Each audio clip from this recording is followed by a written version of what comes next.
Hey Dan, how you doing? Hey Paul, how are you? I'm doing good. Can you hear me? I hear you fine. Okay, good. I got actually my friend over here. You met him at the PKD. See if I can. Okay. Maybe you went she's a little bit closer. Yeah, it's Kendall. It's in here. There you go. Hey Kendall, how you doing? Doing good. How you doing then? I'm doing good. Yeah, yeah. At this moment, we were actually just talking about the play which we're doing and the psychedelic festival. Yeah, Kendall's gonna help me out. He always does actually. Okay. Projectionist. Yeah. All right, so listen, I'm recording all this and Kendall can come into the Oh, conversation anytime. So why don't we start? And our viewers, of course, will know who you are, Dan, because okay. you've been on the show what, like about 120 times already, right? Oh, yeah, yeah, definitely, definitely. But why don't you introduce Kendall to our viewers? Well, Kendall's one of my partners here at the festival. He's been with us since the beginning, really, since year one.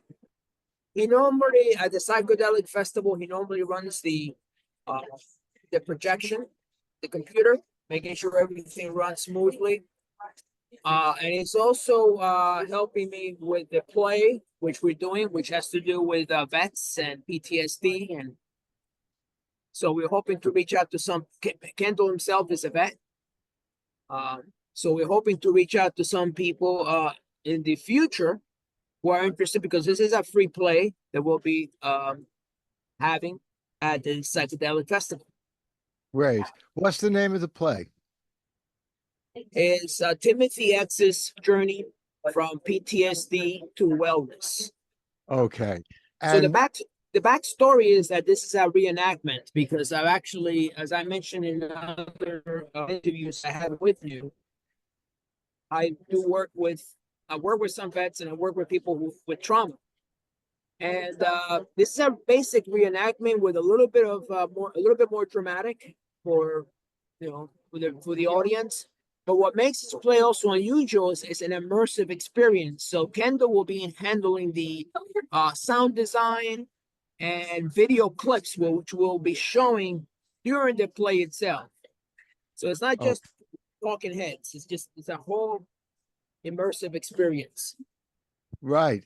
Listen, I don't think I've ever been in like an old-fashioned physical play myself. I actually played the lead role in a radio play. I think we've talked Okay, about previously. It was made from the first chapter of my novel, It's Real Life and Alternate History of the right. Beatles, and I played Pete Fornatel, which was a real pleasure because I knew Pete. Unfortunately, he's no longer with us, passed away about 10 years ago, but Right. he had a Queens accent. I have a Bronx accent. They're not all that different. And so it worked very well. But tell us now more about the overall festival. When is it going to take place? What is it about?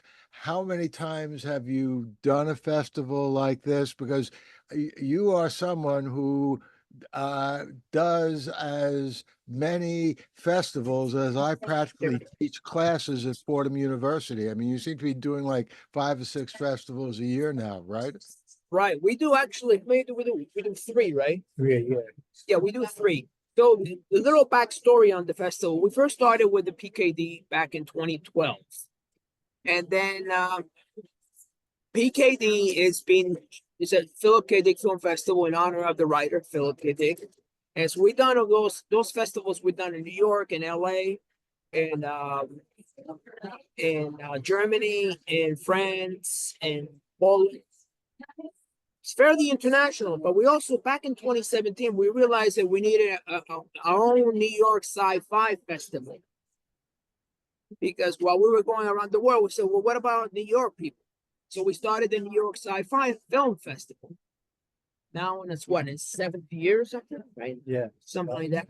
And then in 2018, what happened is I met Dennis McKenna, who is a brother of Terence McKenna, who was a well-known psychedelic writer and researcher. And he suggested that we do a play, we actually do a festival with psychedelic films. So the first thing that came out, we're going to be just talking about people, taking acid. And I said, no, psychedelic films that specifically are designed to alter states of consciousness. And we talked about writers and like Jodorowsky or Gaspar Noé, director writers. So that's how the idea came about. So and we've been doing. So what this festival is a mixture of various genres. It's like there'll be one block that focuses on experimental films, one block that focuses on surrealistic films, one block that focuses more on psychedelic, which is like we call it under the influence. One block that focuses on sci-fi / horror, and then we got 2 blocks on documentaries. So we attempt to cover the full range of the psychedelic spectrum. The most important message I want to get out to people is that psychedelics is not just about taking hallucinogens or mind-altering substances. In fact, the original definition of psychedelic is that which revealed to the mind. So anything that covers the full spectrum, it could be chanting, drumming, praying, can have a psychedelic experience. Mountain hiking. So, Right. So in the festival, we try to show different aspects of the psychedelic experience. For instance, we have one play that focuses on breath work, holotropic breathing. And in fact, the director will be showing up here. And and how to, it's basically where a person breathes very quickly over a course of an hour, they start having unusual experiences. It's called holotropic breathing. Another and a group of PTSD of soldiers who had PTSD but underwent ayahuasca ceremony, and now they feel much better. Then we have the play itself, which is a reenactment of something, how do I deal with PTSD from a different perspective. And then we got different blocks that, again, focusing on expressionism or surrealism, abstract art, and so on. So from that point of view, experimental film, like Stan Brakhage, for instance, people actually working on film and scratching it and doing all sorts of things. So we try to cover the full range of the psychedelic world. Well, let's talk a little bit more about the psychedelic world. I was just actually interviewed a couple of weeks ago. I'll put a link to it up in the show notes to this episode. By the way, a link also to a web page that you'll give me, a URL where people can find out more about the film festival and about the play you're talking about. But I was just talking a couple of weeks ago about Hegel, the philosopher, and I don't know if you're familiar with this concept. He called it the spirit of an age. And what he meant is that there are certain times when certain ideas get out there, become embedded in the overall culture and express themselves in all kinds of different media. So, for example, a few years after Hegel himself died, you had the Impressionistic age, in which you had Claude Debussy's Impressionistic music, Stefan Mallarmé, Impressionistic poetry, and other Impressionistic people who actually did painting, like Manet, Monet, et cetera, et cetera. So in these different media, they were all expressing the same thing. And it always occurred to me, and I'm sure I'm not the only one this occurred to, that the 1960s, the spirit of that age, which at least you and I lived through, I'm not sure if Kendall is old enough to have lived through the 1960s, but the spirit of that age, certainly the second half of the 1960s, was the psychedelic sense. And you had Timothy Leary, you had the Beatles and other groups, psychedelic music, you had psychedelic art, and so on. So I guess the question I have for either or both of you is, your festival and the work you're looking at, they're all pretty much new movies. Your play is new. It's basically psychedelic work that was created in the 2020s. It's not, let's say, a retroactive, you're not going to show Les Bicyclettes de Belsize, that crazy psychedelic movie that was made in the late 1960s, and Engelbert Humperdinck had a hit record singing the song. It's all original independent film. So everything that we'll be showing will be stuff that's currently being done or has been done in the last few years. And it has it's not a revival of the 60s psychedelia, but it's a little bit more up to date, incorporating all the beneficial effects of psychedelia. So the focus is, because unfortunately in the 60s, as you know, there were a lot of casualties from that, because psychedelics, and even Timothy Leary mentioned very clearly about the setting and the dosage, and that was completely thrown out the window. So people ended up taking, say, LSD under uncontrolled, let's say going to the middle of Times Square and taking LSD, and what psychedelia does, it amplifies what the state of consciousness already a person is in. So the person is feeling depressed, taking a psychedelic may actually make it worse. So part of our goal is to raise awareness about these practices that are designed to break through the blinkers that most of us have of working in, especially in cities like New York, very hard, well-defined blinkers, and be able to access altered states of thinking, of awareness, whether it be a runner's high, or a dancer, or chanting, or drumming, or the dervish dance. They're all attempts to break out of the reality tunnel, quoting Robert Anton Wilson, that we unfortunately are trapped in, or many of us are trapped in by our day-to-day work.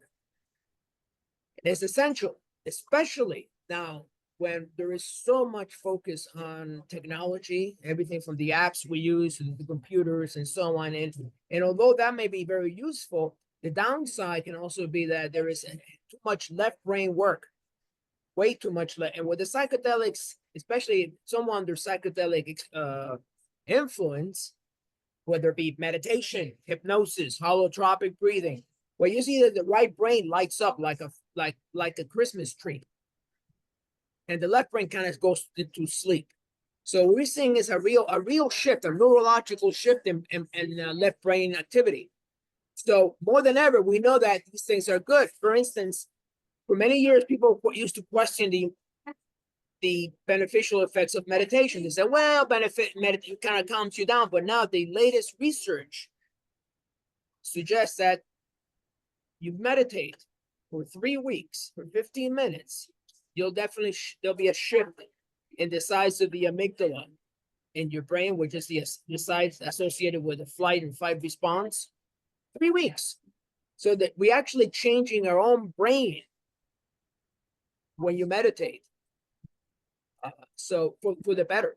So this is about raising awareness. I mean, because unfortunately, a lot of people are still very much in the dark about psychedelics, meditation, and so on. So we're trying to get more awareness out, so they can each one figure out which is the practice they want. Which one is not every psychedelic practice is good for everyone. Some people should avoid taking any kind of psychedelics like botanicals, focus more on meditation or praying or fasting. But I'm sure there's something good for someone out there, one technique. So that's our goal, to raise awareness about the possibilities of psychedelics, and also to raise awareness about the plight of the veterans, who are there's still many of them, despite the ayahuasca ceremonies and tourism, many of them are suffering. So our goal is to get the word out that there are alternatives that they should take advantage of and really help. So our goal is more towards the beneficial use of psychedelics or psychedelic practices for all of us. Well, I think that's very important. And just to be clear, you're saying that people can have psychedelic experiences without taking psychedelic drugs. Oh, absolutely. Okay. For instance, if you were to run for say runner's high is actually neurologically high. The body is producing massive amounts of natural opioids, endorphins, which is a natural high. DMT, which is probably the most powerful hallucinogen, is actually created by our own brain every night when we go to sleep.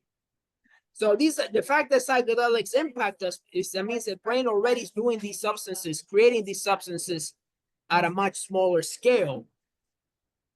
So it suggests that there is a relationship, but it has to be carefully monitored and observed, not thrown. Now we're gonna take psychedelics out of just because it's a cool thing. Because as I say, you never know where that will take you. Well, I'm glad to hear that, and for a variety of reasons, because I have hardly ever used any drugs whatsoever. And it's not because I'm some kind of Puritan, it's because I honestly feel that I'm naturally high. Exactly. Not all the time, but basically, I enjoy life. I get a lot just like walking along a shore and, the waves are coming in, the breeze is blowing in my face. That to me is like a psychedelic experience because it's lifting me out of this world.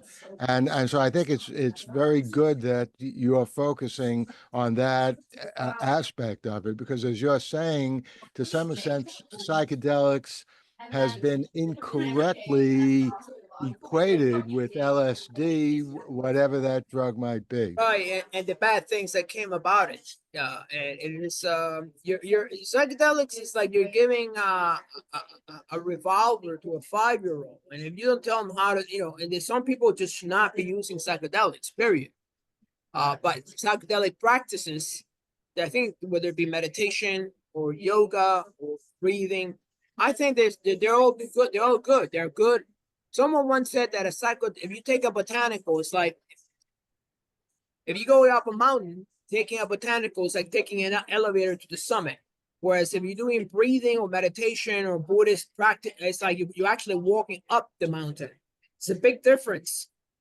So when you go out and look at the ocean or feel the breeze, that's I'm sure right now if we ever get to the point where we can start measuring the amount of psychedelics in your blood, or opioids, you might find there will be a significant increase. Kind of reminds me of Ram Dass, who was one of the gurus of the psychedelic age, a colleague, a contemporary Timothy Leary. He approaches a guru in India, and he says, "Listen, I want you to take the acid and let me know what you think." And the guru takes it, and then after an hour, Ram Dass is puzzled as to why he's not tripping. He says, "Well, do you feel anything?" "Yeah, well, this is how I feel all the time." So there you have it. I mean, I think there's something to be said about people who are naturally high. They're high on life. It's not just a metaphor, but neurologically speaking, there may be something there in their bloodstream that suggests that they have they create an unusual amount of opioids. Maybe those who are chronically depressed might need a boost in some way, not necessarily botanicals, but perhaps meditation, perhaps other practices. At the end of the day, I like to think that we own inside our brain is the world's best pharmacy, and it's perfectly legal. You can access peak state experiences without having. The fact that we have to go and get it suggests something more about our culture than and our deficiency in that than the botanical itself. By the way, that's a great quote there that you just gave us and everyone who's watching this video or listening to the podcast, that the best pharmacy is inside our own brain. Absolutely. I really like that quote. How many days will the festival be going on? Well, this festival is only one day, but it runs from early in the morning, from noon till about midnight. Okay. So I think we'll be screening over about what, 30 films or so, 30, 20, 25 to 30 films from all over the world, from Taiwan to Germany, South America, Argentina, US, England, just about France. And they cover the full gamut of the psychedelic experience. I think there's something there for everybody. Yeah, that sounds very, very impressive. And when exactly will your play be performed? My play is at 4 p.m. Saturday, December 14th at the Producers Club. And it runs for about 45 minutes and it's free. All you need to do is RSVP us and we'll add you to the list and you'll be privy to an immersive experience, like one of a kind immersive experience. Why don't you just spell out the email that people can contact you through or the URL? I will post it anyway in the show notes, but just in case anyone's listening. Sure. Go ahead. So info at Psychedelic Film and Music Festival. Okay. And the and is spelled out. It's not an ampersand. Info at is actually in ampersand. Yeah, at Psychedelic Film and Music Festival. Got it. Okay. But the and in the middle of that is AND. Yes. Okay. Oh, good. Again, for our listeners and viewers, I'll actually have this, of course, written out, but in case you're driving someplace, and you can't look and you want to just hear it, that's why I asked. And for those of those who are from Fordham, there'll be other college students from Brooklyn College, I believe. I think one of the directors inviting some people from Brooklyn College. So it'll be a nice get together for, get to know other college kids. Well, very good. And the date again is December 14th, right? Did I get that right? December 14th. Okay. 2024. That's actually next Saturday. Yeah. It's next Saturday. And I actually I'm happy about that. I love announcing things the last minute. It makes it even that much more exciting. When you announce something that's going to happen a couple of months from now, who cares? Oh man, people have what you're going to be even doing a couple of months they won't remember. Yeah. I mean, people, you got to give it to them literally like 3 days before the event. Otherwise they'll forget. Exactly. So this is going to go up again for people who may not be familiar with this. Right now, the date is December 6th, and it's about 6:23 p.m. I'm going to have this a video of our conversation up on YouTube within an hour or two, and either later tonight or tomorrow morning, I'll put it up also just audio on our podcast, which is called Light On, Light Through, which in case that phrase doesn't sound familiar to you, that's something that Marshall McLuhan came up with to describe the difference between light bouncing off an object, that's light on, and light coming through an object. For example, a stained glass window, a television screen, a phone or a computer. And of course, McLuhan didn't know about these kinds of phones back in the 1960s, but you probably know this, and it's worth letting all of our listeners know. McLuhan was very interested in the left brain versus the right brain.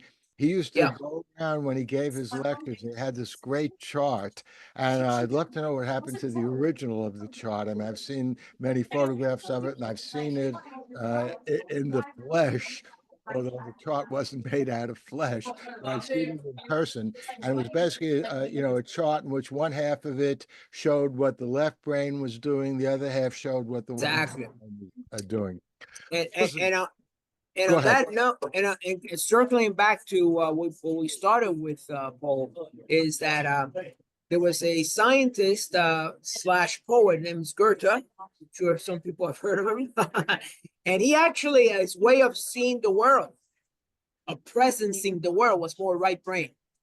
So Goethe's approach to understand the nature of colors and the nature of reality was a lot more right brain context versus the way Newton was approaching, which is more a linear classification. So that's something that's being more explored. So there is a union that's coming real soon between science and various philosophical systems.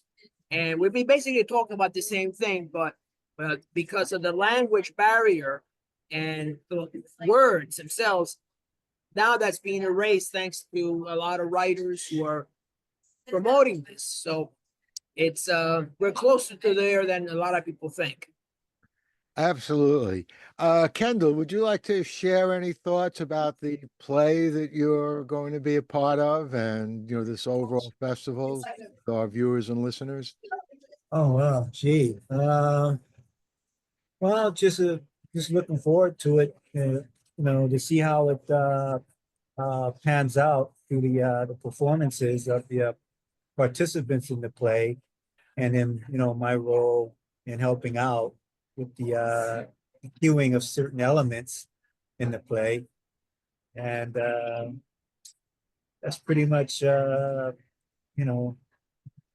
That. And I think it's going to turn out really good and a good experience for all those involved.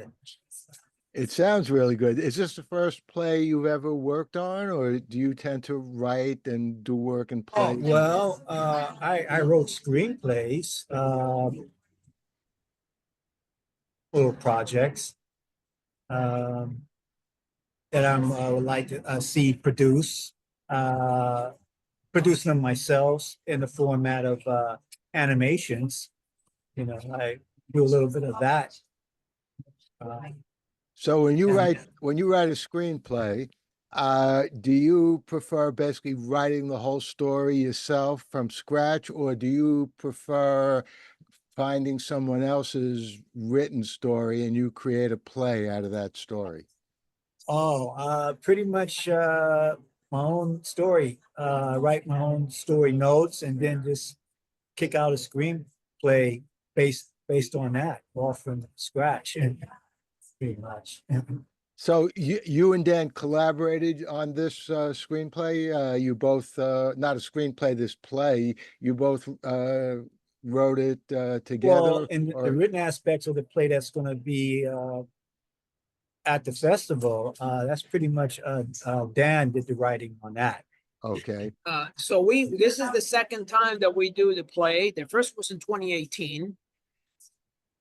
And it was very well received. And it's really, I thought, Kendall and I were talking about it because I do think that this is a good play that really focuses on the vets' own personal challenges as they have to return back to the civilian world and not be able to talk to people about their war experiences.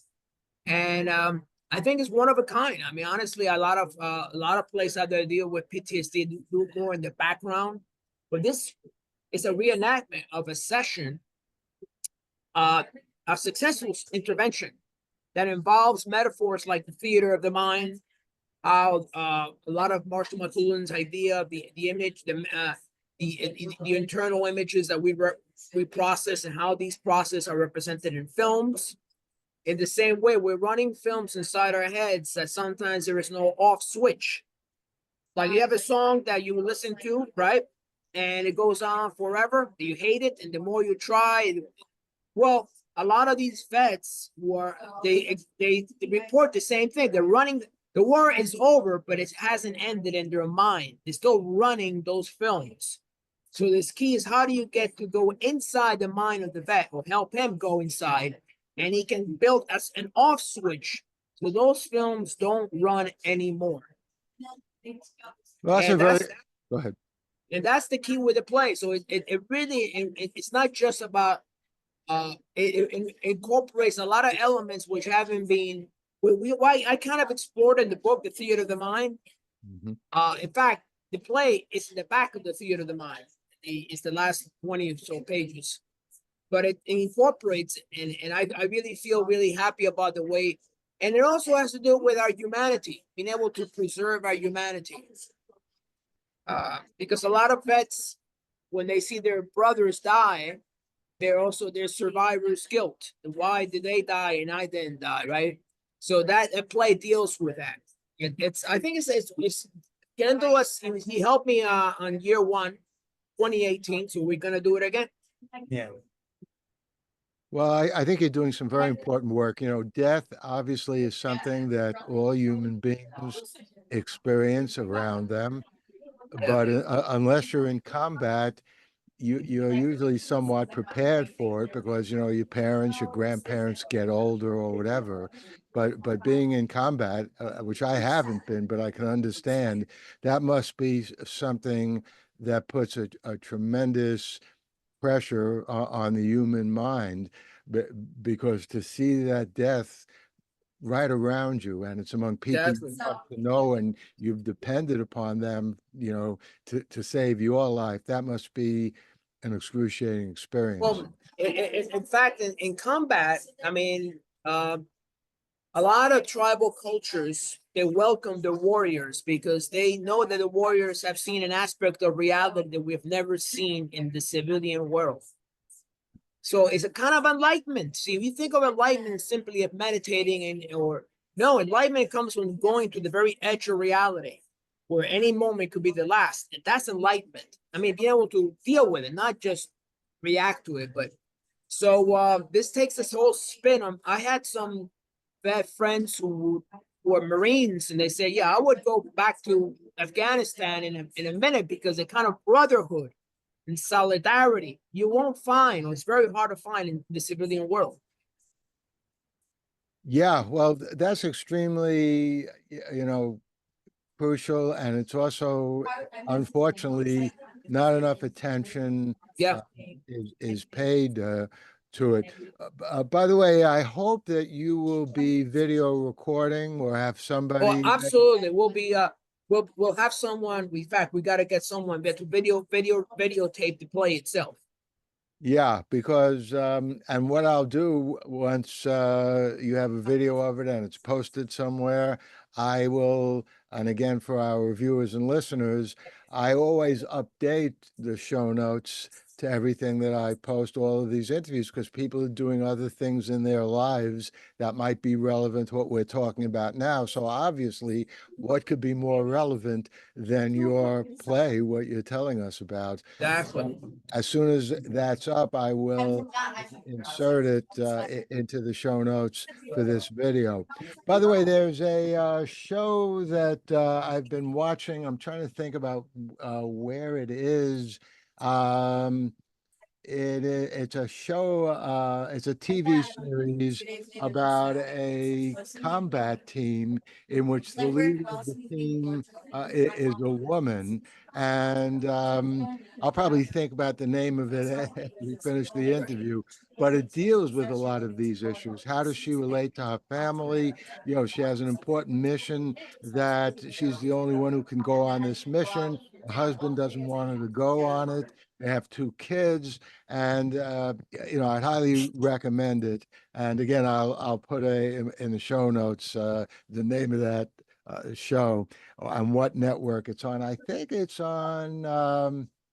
I don't know, maybe either Paramount Plus or Peacock. I'm not sure. Probably neither of those. But talking about psychedelics and